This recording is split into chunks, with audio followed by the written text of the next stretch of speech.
Saudara-saudara, mari kita membahas beberapa konteks atau pemanfaatan metaverse dalam dunia pendidikan. Yang pertama adalah kita bisa membuat alam semesta kembali menjadi sekolah yang holistik dan kontekstual. Apa maksudnya? Kalau kita misalnya berjalan-jalan di kebun, kita melihat tanah kosong. Kita nanya orang ini tanah apa, atau kita menebak ini pohon apa, padahal di dalam situ ada banyak sekali tanaman. Dengan menggunakan augmented reality misalnya, kita tinggal menyalakan handphone kita, kemudian menjalankan aplikasi yang ada, dan kemudian kita arahkan handphone tersebut ke tanah tersebut. Dan dari situ kita bisa mendapatkan informasi mengenai semua tanaman yang ada di situ beserta namanya, ya istilah latinnya dan informasi terkait dengannya. Tumbuh di mana saja ya di dunia ini, kemudian tanaman tersebut berasal dari negara mana aslinya, sejarah dan lain sebagainya. Juga dari pohon-pohon tertentu dengan aplikasi artificial intelligence bisa dikasih tahu sudah berapa tahun usianya.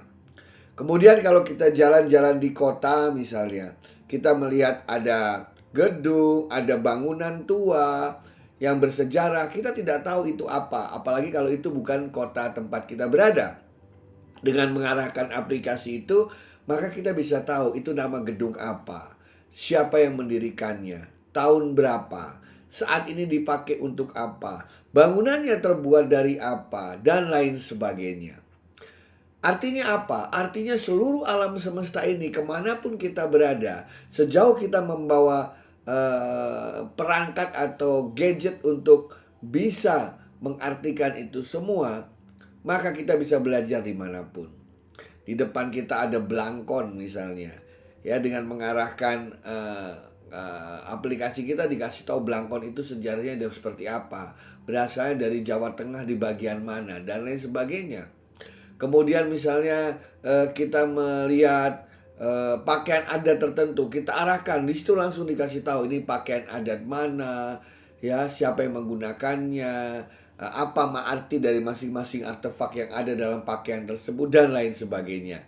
Artinya dimanapun kita bisa belajar secara menarik. Itu yang pertama. Kemudian yang kedua, kita sekarang banyak berinteraksi dengan menggunakan teleconference. Kita pakai Zoom, kita pakai Google Meet, kita pakai Microsoft Teams dan lain sebagainya. Nampaknya kita sudah bosan berinteraksi hanya melihat muka, dada ke atas ya.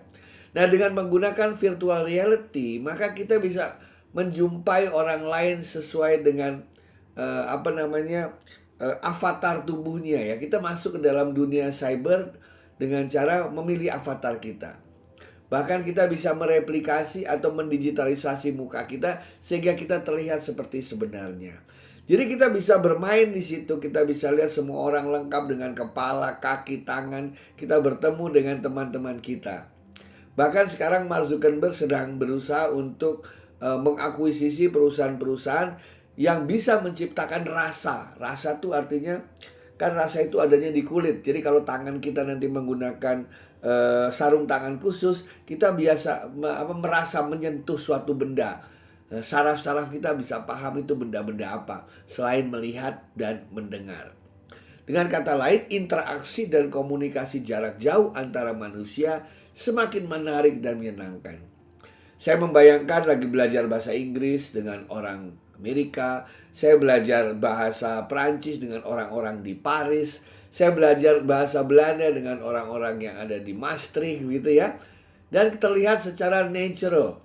Karena yang tampil adalah muka kita, tubuh kita. Kemudian contoh yang ketiga adalah kita bisa melakukan eksperimen dan eksplorasi ilmu yang tidak terbatas. Dulu kita belajar biologi. Kita diminta membayangkan jantung kita terbagi 4, bilik kiri, bilik kanan, serambi kiri, serambi kanan. Tapi saya tidak pernah bisa membayangkan seperti apa realnya. Dengan adanya mixed reality, maka jantung manusia itu bisa dianimasikan, bisa kita besar kecilkan, bisa kita putar-putar, sehingga kita bisa belajar ilmu-ilmu organ tubuh yang begitu kaya dan campur-campuran dan kecil-kecil itu menjadi mudah dimengerti. Anda bisa lihat di situ dia menggunakan kacamata headset. Atau yang di sebelah kanan ketika orang ingin belajar kimia. Kita kan dulu belajar tabel periode kimia ya. Ada golongan, ada periode. Tapi kalau kita masuk laboratorium, yang dicoba itu aja. Na dicampur jadi Cl, jadi NaCl. Semua yang ada di golongan-golongan rendah atau periode rendah. Kita tidak pernah bermain-main dengan uranium, dengan aurum, argentum, dan lain sebagainya. Karena harganya mahal dan juga berbahaya. Namun dengan virtual reality semuanya bisa disimulasikan. Jadi yang berbahaya-berbahaya tersebut tidak mengenai tangan kita. Ya, jika terjadi ledakan tidak membahayakan kita, tapi bisa dalam bentuk simulasi-simulasi 3 dimensi. Sehingga kita tidak takut sebagai pelajar untuk melakukan eksperimen dan eksplorasi ilmu. Hal-hal yang tadinya tidak mungkin menjadi mungkin, yang tadinya bahaya bisa kita contain karena sifatnya yang virtual. Itulah 3 contoh bagaimana augmented reality, virtual reality dalam metaverse bisa memperkaya pengalaman peserta didik dalam belajar, terutama dalam konteks eksperimen dan eksplorasi ilmu pengetahuan. Sekian dan terima kasih.